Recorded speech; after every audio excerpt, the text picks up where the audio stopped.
When we schedule a season recap, news happens in baseball. The Dodgers re-signed Miguel Rojas. We're going to talk about that, and we're going to talk about how the outfield and the DH position graded out for the Los Angeles Dodgers in 2025. Let's dig into it on this episode of All Dodgers.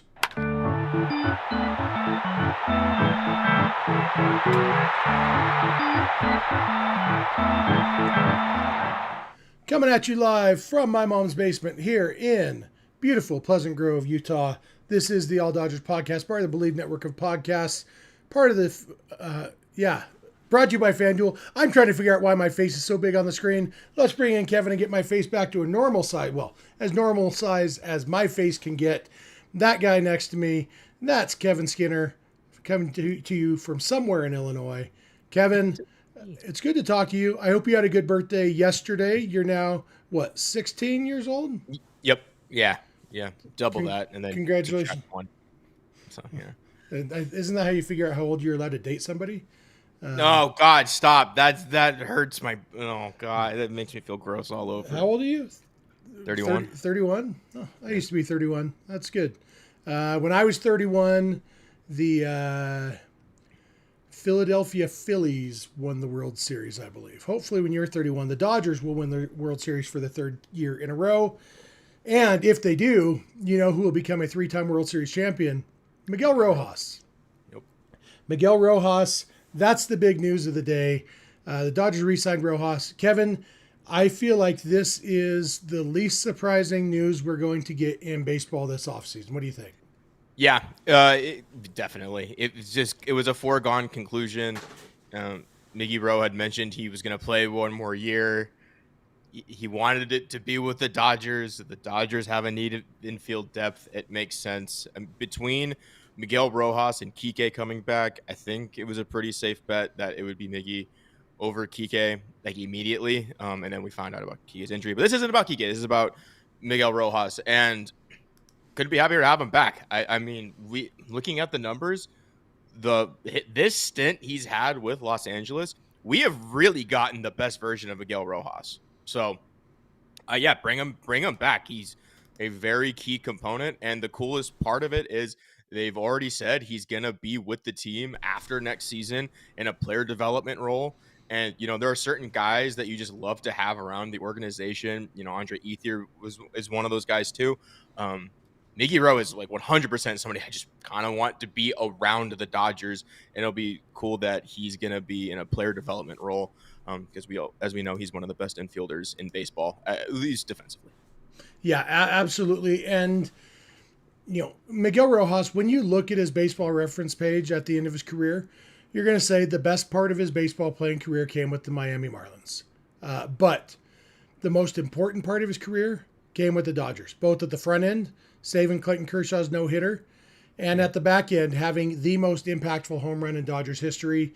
I was just talking to Richard Parks, the Dodger Blue Dream podcast, right before you and I went here, and we were talking about Miggy Rowe and that home run and how, Miggy Rowe had a good career. Miggy Rowe was a fan favorite already, but Miggy Rowe went from fan favorite to Dodgers legend in Game 7 of the World Series. Miggy Rowe is forever.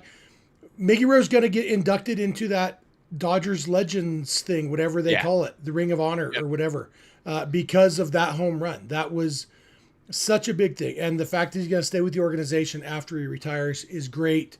For me, the thing I'm most excited for right now is opening day when they have the ring ceremony and just the reception that Miguel Rojas is going to get from the crowd, because that love, he deserves every bit of it. That home run, I've seen it 1,000 times. It still shocks me every time. And it's such a big moment for him. And then for him to follow that up with a good defensive play and that home run, the Dodgers were literally 2 pitches away from losing the World Series. He's got 2 strikes on him, and Shohei grounded out on the first pitch, the next batter, if I remember right, which means if Miggy doesn't quite get that one and he hits a lazy fly out to left, the Dodgers lose the World Series 1 pitch later. It's just, but instead, they won the World Series, Kevin. They did it again.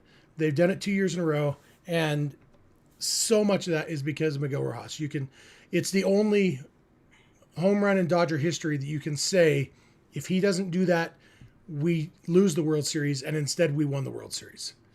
It's his greatest contribution to Dodgers and Dodgers fans, in my opinion, is that for at least the next few years, if not for all time, or until something better magically happens, we will get a replacement for Kirk Gibson's home run on Sportsnet LA when there isn't Dodger baseball. So they don't have to always play the 88 run and Kirk Gibson's home run, which is iconic. I'm not taking anything away from that, but it'll be nice to watch something a little different. Yeah, Kirk Gibson has been bumped down to third between Freddie Freeman last year and Miguel Rojas this year.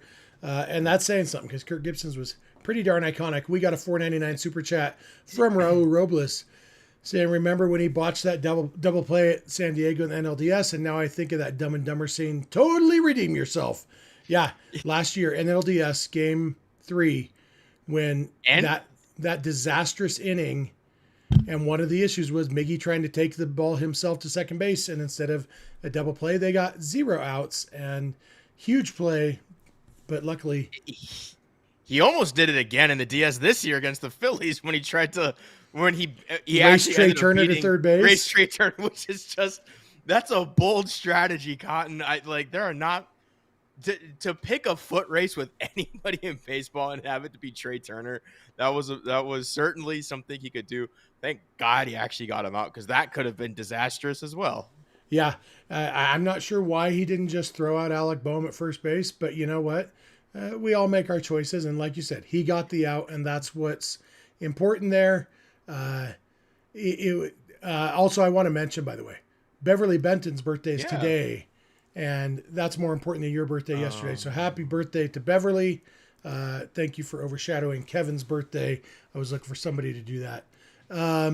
Couple other comments. Ken Wolcott, Miggy Rowe is great against lefties, a great mentor, player personnel guy, and future coach. Yeah, he's a guy you want around your organization, as long as you are not named Jazz Chisholm. Nicole Taylor says Jazz has got to be a little unhappy, to put it mildly.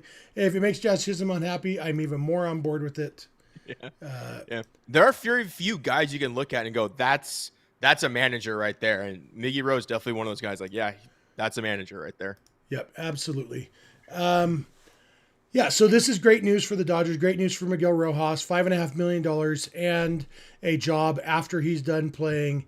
It is great news. I don't know there's much more to say about that. There's so much been said about Miggy Rowe, so much more to be said about Miggy Rowe, that today we can all just say we're happy.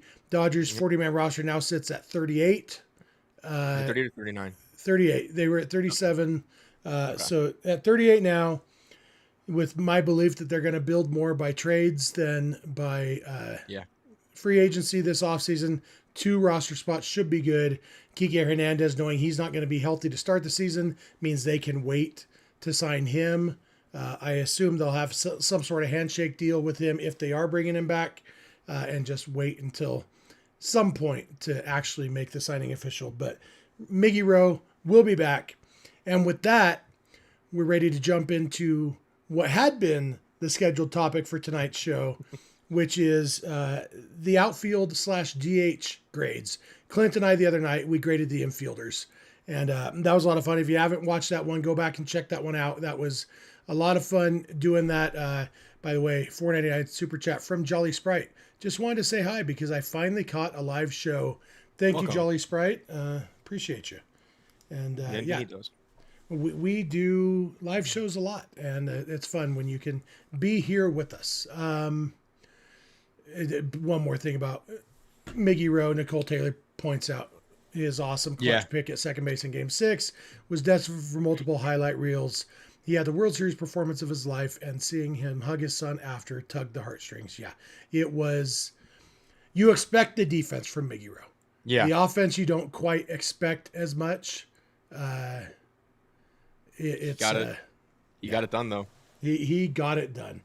Before we jump into our outfield grades, let's take a look at FanDuel real quick because Kevin, before we started, we were mentioning there's a couple of interesting things that you can wager on over there. One that really stands out to me is you can bet on whether you think a team will win the World Series for the first time in their franchise history. Another way of putting that is one of 5 teams the Rays, the Mariners, the Padres, the Brewers, or the Rockies. So one of 4 teams. If you believe one of those 4 teams is going to win the World Series in 2026, you can get plus 490 odds on it, which isn't bad. The Mariners were 1 game away from making it to the World Series this year. The Padres are going to be a good team. The Brewers had the best record in baseball this year. And the Rays always find a way to be at least decent. And so you got 4 real chances of a team winning the World Series for the first time at plus 490. That means if you put $1,000 on it, you could win $4,900 if one of them wins the World Series next year. So that's a lot of different things. It's better value than betting on the Dodgers. I think the Dodgers are plus 300, something. So you get 5 teams with better value than you would for 1 team. Yeah. But since the Dodgers are going to win it, you might as well just, if you're putting money on something, might as well put on them. But that's not betting advice because I am not giving betting advice. But Absolutely. Those are some of the odds that you can look at over at FanDuel. Thanks for presenting the show, FanDuel.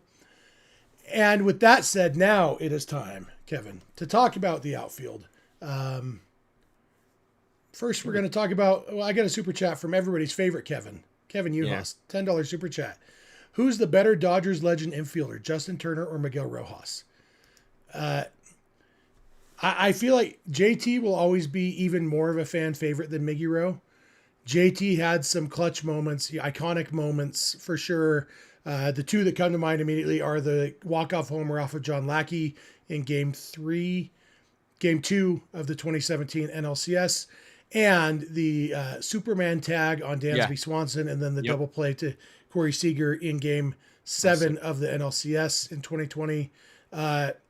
Big moments, and way more than that too. Justin Turner, legend. For me, Kevin, I would say, for me, both Kevins, I would say that Justin Turner is the bigger Dodger legend, but Miguel Rojas has by far the bigger individual moment. Yeah, that's how I was going to answer it. I think Miggy Rowe's highs are a little bit higher because of the magnitude of the situation they were in. But I think if you were to put it all into a basket and reach your hand in and pull out a moment, you're going to get a JT moment more often. You'll get a Miggy Rowe moment because he was consistently that guy. He was the captain of the captain of the team, and he was the clubhouse leader. He was always on the mic in front of everybody, answering questions. So I think overall, if you to use Dave's favorite term, the whole. I just lost your audio, Kevin. It tells me guest has muted themselves. Did you mute yourself? Did you accidentally unplug your microphone? I think you did somehow. So I'm just going to continue talking. And whenever your voice shows up again, we will. I don't think I can unmute you. Nope, I can't unmute you because it said you muted yourself. Say something now. Hello. There we go. Oh, there we go. Weird. I don't know what happened. But just before to finish it up, I was just saying, if you look at the whole body of work, as Dave would say, I think you got to give it to JT. But the individual moments, if you made a top 10 list, Miggy Rowe would be closer to the top. Absolutely. If not the top. Yeah, at the top. All right, so we're talking outfielders. We have, outfielders and DH. So we have 3 everyday outfielders to talk about in Andy Pages, Teoscar Hernandez, and Michael Conforto. Plus, we have the Dodgers' everyday designated hitter, Shohei Ohtani, to talk about. And then we'll talk about the bench. So which outfielder, Kevin, should we talk about first? Pick a name, any name. I think we just start with Conforto and get it out of the way. All right. So are you going F or F minus on Michael Conforto, Kevin? Whatever the lower. If we're allowing F minuses, it's F minus. Nothing about what he did in 2025 was why they brought him on. It wasn't good. He wasn't brought in to be a defender. He was there to, hit the ball. He didn't do that. Then they're like, okay, well, hit right-handed pitching. He couldn't do that either. Like, there was just nothing that he did that was effective. They even said that his 1 week of catching fire right before the trade deadline is why they weren't a little more aggressive. So you could even say that he actively hurt them by getting hot at the wrong time. So this will go down as probably one of the worst signings in this era of Dodgers baseball. At least for a guy who played, we got like 500 something at bats. Like, yeah, it's pretty bad.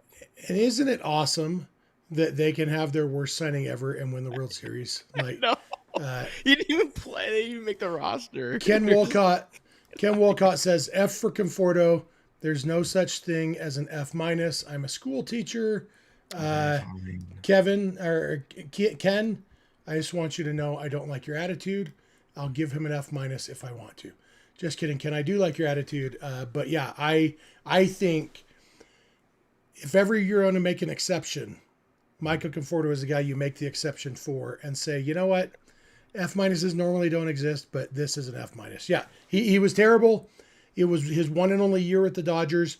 I wish him nothing but the best. I have nothing against him personally. I am happy that I will never watch him put on a Dodger uniform. I've never watched him put on a Dodger uniform. You know what I mean? But wherever he signs, the first game he plays against the Dodgers, I would highly recommend potentially placing a bet the over on his stats. Bet the over or a home run on that take, because that's the most obvious home run of all time. Yep. All right. Enough said about Michael Conforto. In fact, we may now institute a never talk about Michael Conforto again policy on all Dodgers. Ooh, I kind of like that. I'm here for that. So he's done. So who do you want to go to next, Kevin? Which outfielder? We both agree F or F minus for Michael Conforto. Who are we going to next? Let's go to Teoscar. Let's do Teoscar. Teoscar Hernandez, Dodgers starting right fielder. He had 1.5 WAR according to Baseball Reference. The offense was worth more than that, but he was very bad defensively. Shockingly, he was bad defensively the year before. Nobody should have been surprised that he was bad at defense this year, and yet he was so bad. And unlike the year before, he didn't make up for it with his bat nearly as much as he did in the past. He did have his moments, and the fact that we coined the term Teo giveth and Teo taketh away. He did do some giveth thing, but he did a lot of taketh awaying, and the offense just wasn't really enough. So, Kevin, what grade are you giving Teoscar Hernandez? It's going to be a low C for me. It's going to be slightly curved because he did have, what was it, a hamstring injury or a quad injury? He did have a lower leg injury that definitely didn't help his defense. So his defense was a little worse because of that. And when we watch back the 2025 season, if we were to look back at it and compare it in ways to 2024, I think there were less moments where you would scream, even though we'd already extended it, like extend that man, extend Teoscar, because he was really a lot clutcher, I would say. He had bigger hits in 2024 and 2025. That was just like sorely lacking.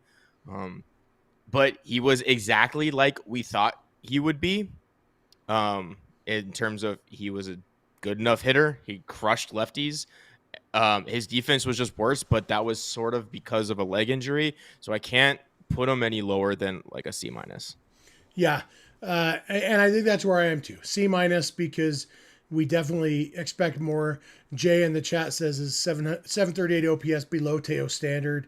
And it's 741 the year before he came to LA. So like kind of it's about where he's at. But 738 is also the lowest of his career since his partial first season in 2016. His 103 OPS plus was the worst since that year.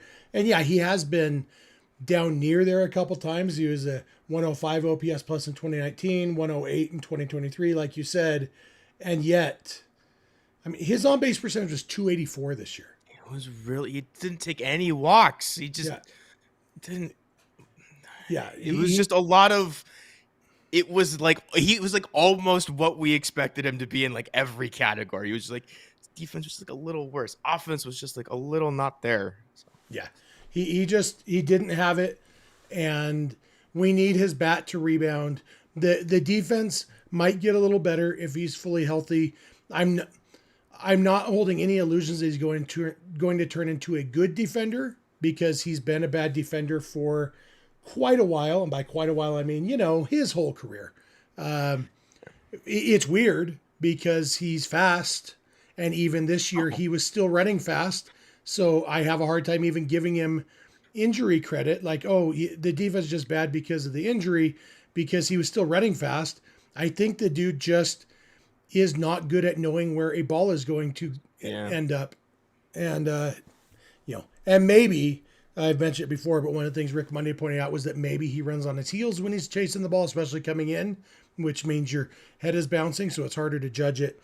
Who knows? I've never been a major league outfielder, but Rick Monday has, and so he'd probably know better than I would.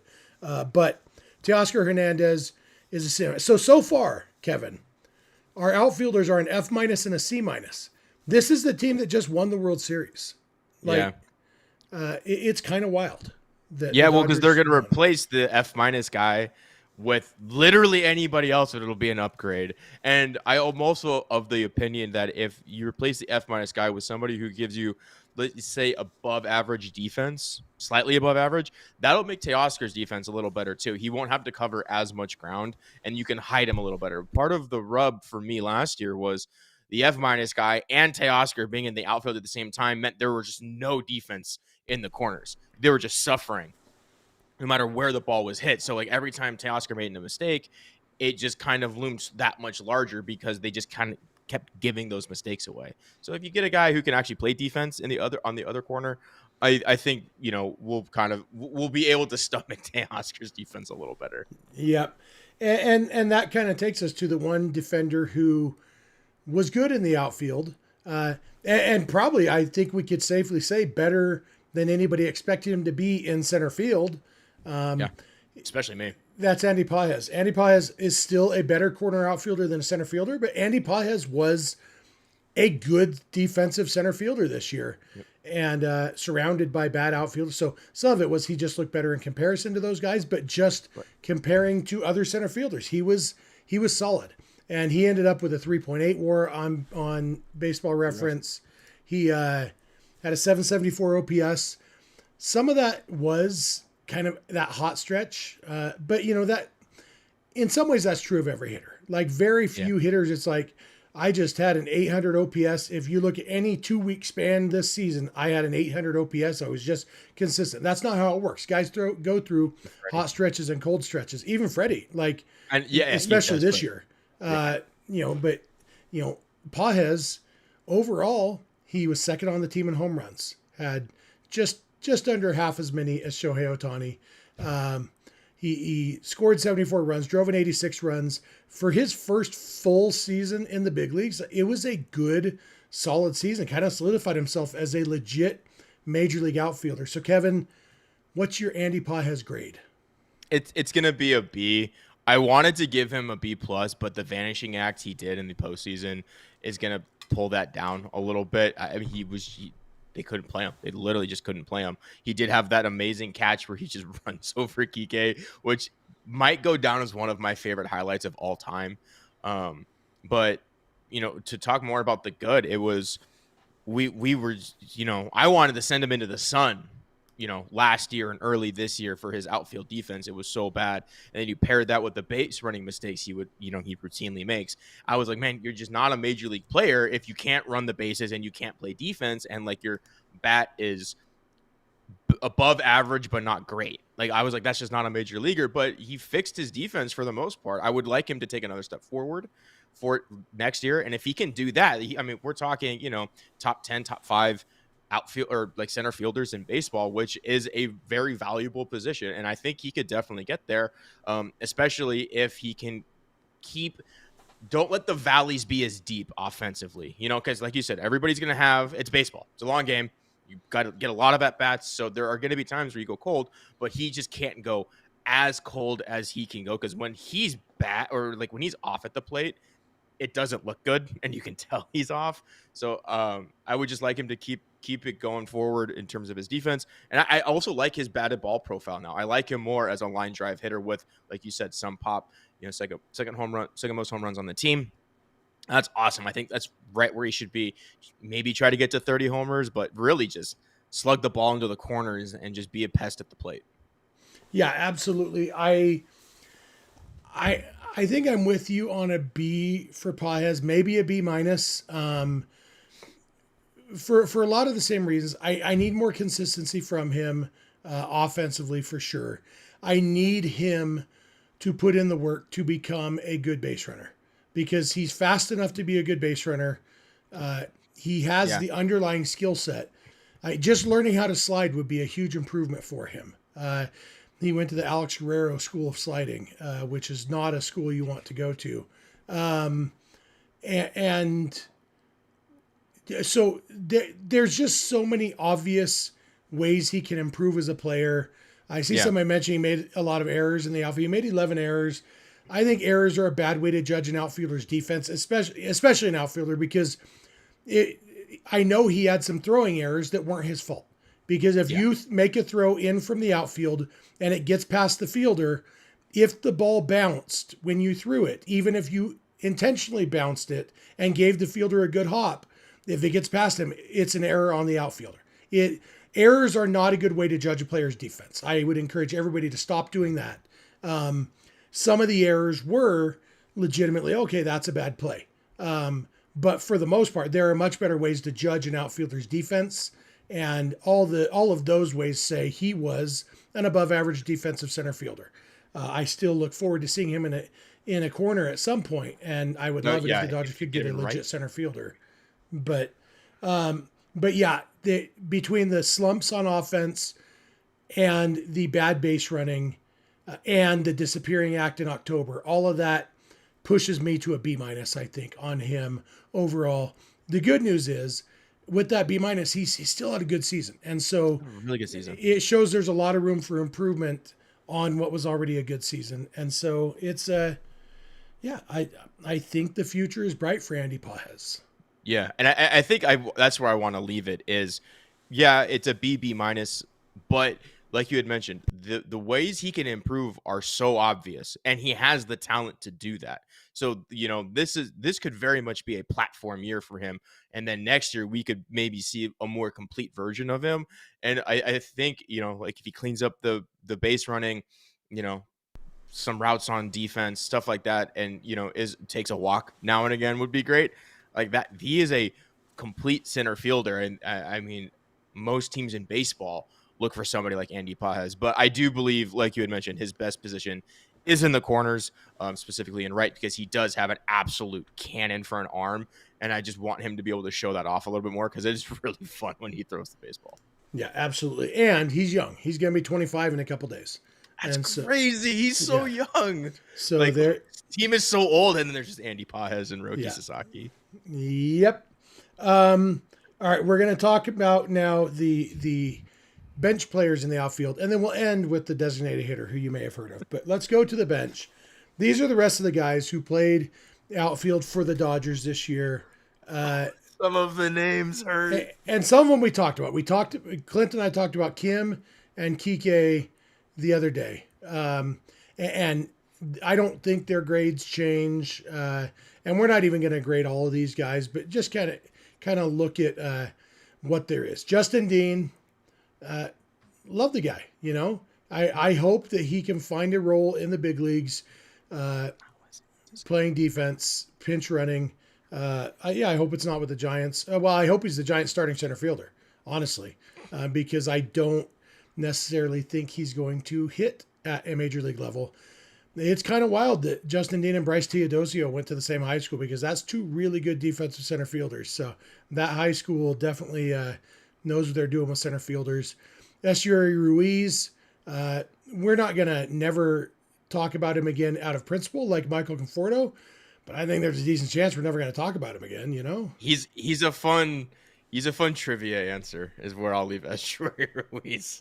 Can you name all the people that played for the Dodgers in 2025? And it's like, Estuary Ruiz is one of them. 2 podcasts ago, back when I did the Scully Avenue podcast, we had a recurring segment called Obscure Dodger of the Day. And Estuary Ruiz could definitely fit there. James Outman played for the Dodgers this year, which is wild. 22 games, got traded to the Twins at the trade deadline, then was bad for them in both the major leagues and the minor leagues. I think. What are you looking up?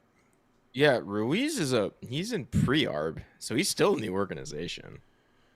Yeah, for So now. he, he we might see him again next year. I don't think so. I don't think he survives this offseason, whether they need a roster spot or something.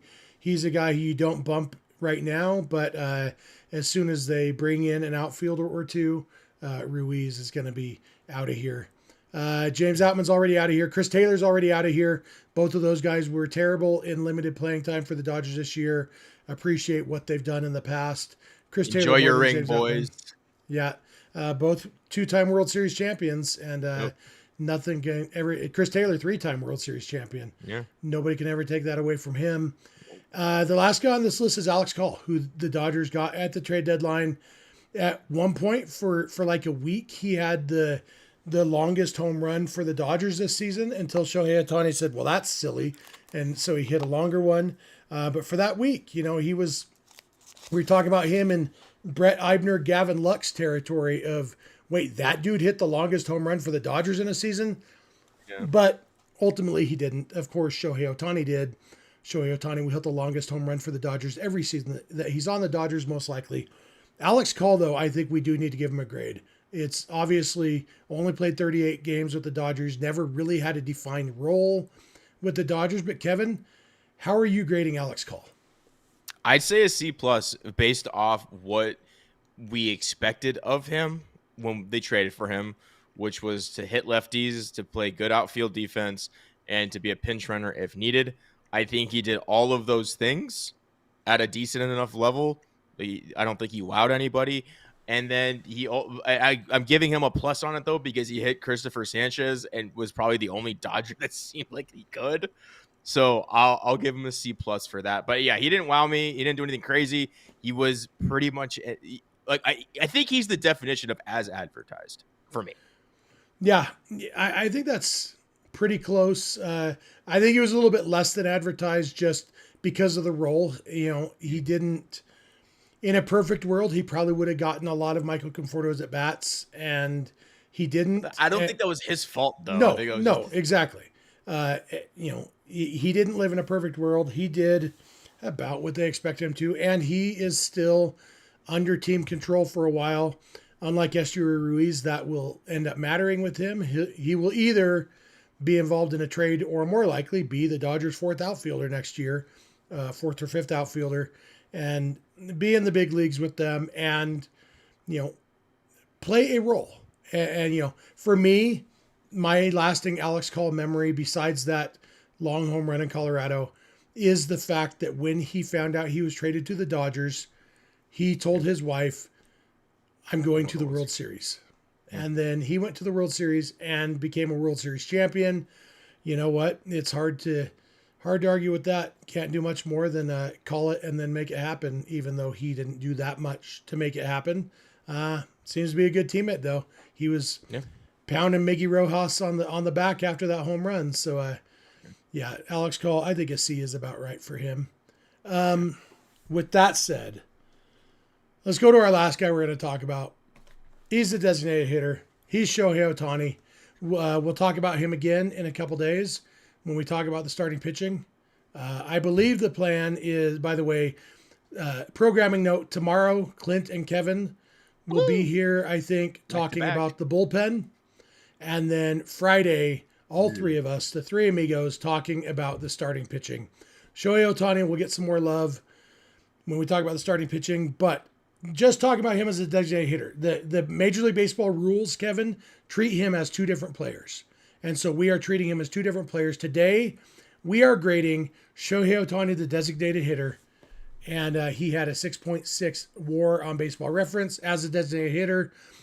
OPS over 1,000, scored 146 runs, the most in modern Dodgers history. Hit 55 home runs, the most in Dodgers history in a season. Drove in over 100 runs despite batting leadoff. Just a ridiculous season for Shohei Ohtani. What is your grade for Shohei Ohtani, Kevin?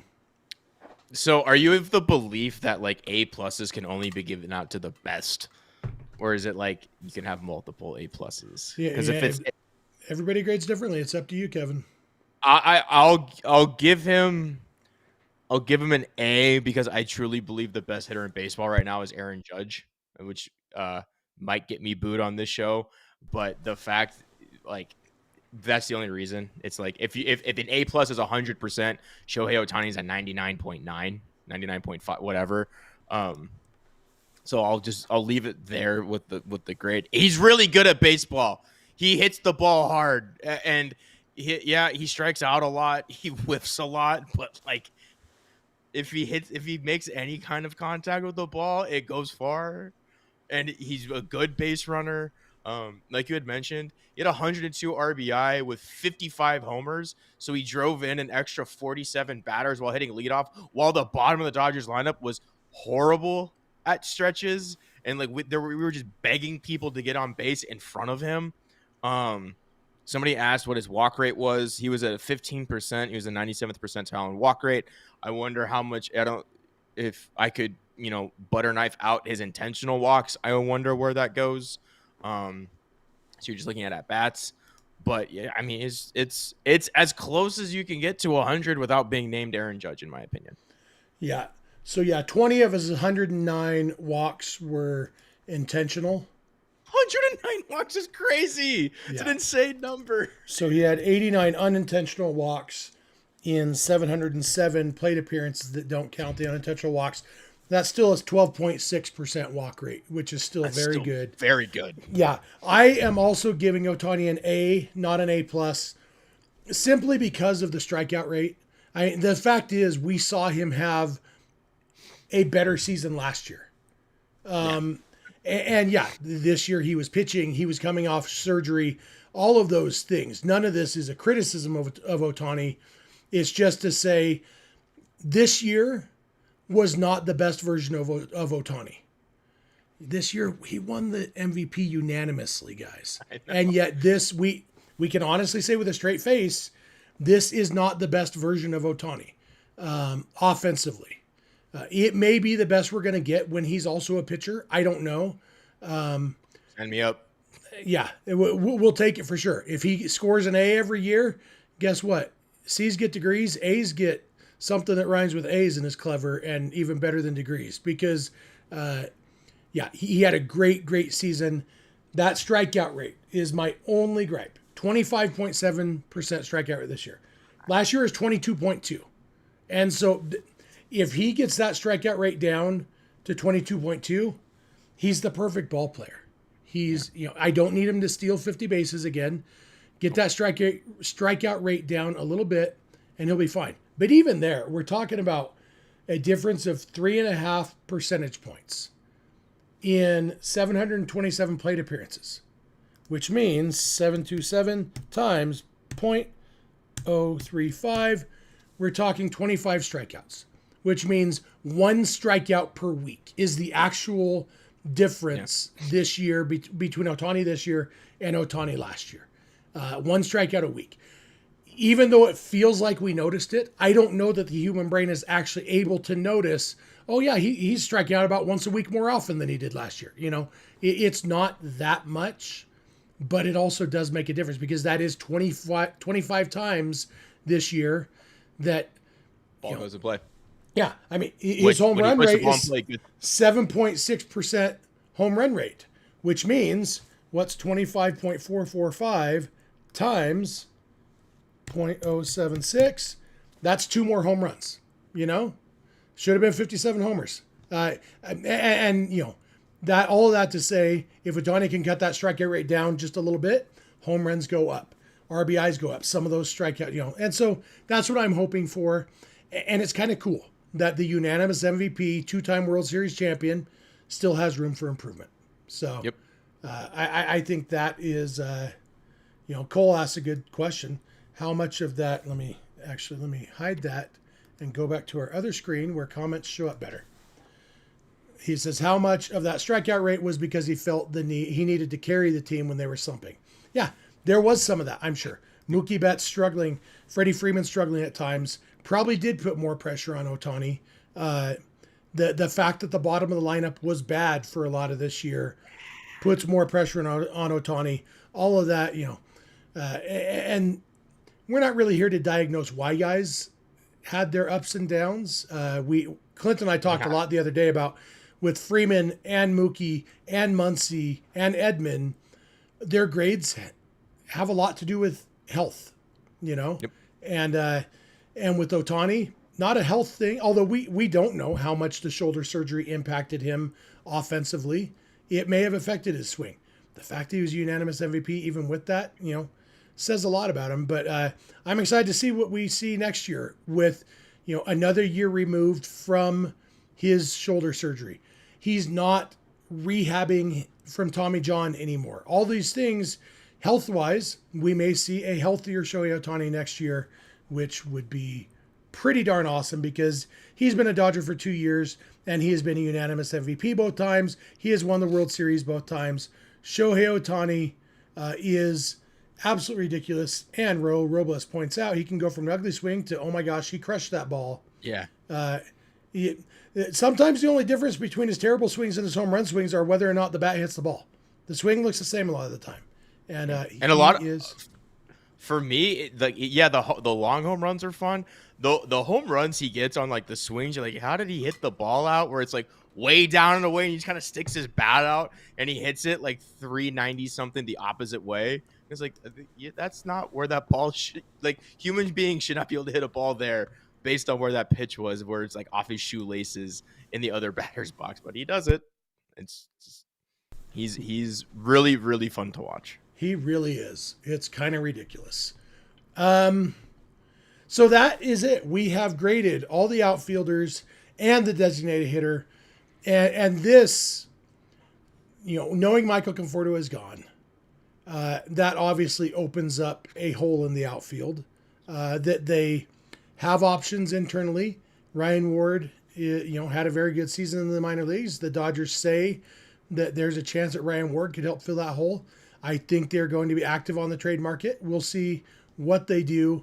But with Teoscar Hernandez getting, what did we give him? A C minus or something? A C? Yes, C minus, C minus. And Conforto getting an F minus, and even Paez getting a B or B minus because of room for improvement. And even the great Shohei Ohtani having little things he can improve upon. Yeah, it's it kind of, all of this is pointing out, Kevin, how much of a team effort this Dodgers World Series title was. Yep. Different guys took turns carrying the team, but nobody carried the team, for very long. Even the unanimous MVP, NLCS MVP, he had help too and needed help at times. So big team effort for the Dodgers winning their second straight World Series title. You got any last thoughts on outfield DH or Miguel Rojas before you wrap this up? I guess I'll end on, it's pretty funny how, we gave an F minus and a C minus to the team that just won the World Series. So like, it's just, you improve those numbers just a little bit, and oh my goodness, where this team can go. It's always cool to see when you've reached the highest of highs in terms of seasonal outcomes, and yet you can still find spots for improvement. So just makes, that's why I'm like, man, let's just get ready. I'm ready to go for next season. I want to see what else they can do. Yeah, I'm excited for next season. I'm enjoying the off season right now. I am enjoying basking. Like Game 7 of the World Series is so fun to watch the recap of because there's still so many moments that you're like, wait, did that really happen? And it's a lot of fun. I watch it every day. I've seen Miguel Rojas' home run 1,000 times. He will never have another moment like that with the Dodgers, probably. But he had that one moment, and that's more than most people get in their lifetime. So congratulations to Miguel Rojas and being back with the Dodgers for his final season in Major League Baseball and then sticking around for a long time after that. And with that said, like I said, tomorrow, Kevin and Clint will be here to talk about the bullpen. Friday, all three of us will be here to talk about the starting pitching. I'm saying it all out loud to lock us in, to force Clint to show up so we can do these shows. And beyond that, thank you for being here. Thank you for the chat. A lot of fun chatting with you guys. Thank you for the super chats. Thank you to the mods for keeping an eye on the chat for us. Thank you to our Patreon subscribers. If you are not a Patreon subscriber, you can become one by going to patreon.com/realfrg. $5 a month will get you access to our Discord server where we talk Dodgers a lot, have a lot of fun, and things get a little random in the offseason too, so be sure to check that out. You can subscribe here on YouTube, comment in the comment section. Even if you're in the chat, comments live forever. Keep the conversation going. And I think that's all I have to say. Thank you to the Bleav Network for having us on the network. Thank you to FanDuel for sponsoring the show. And with that said, I think all that's left to say, Kevin, is bye.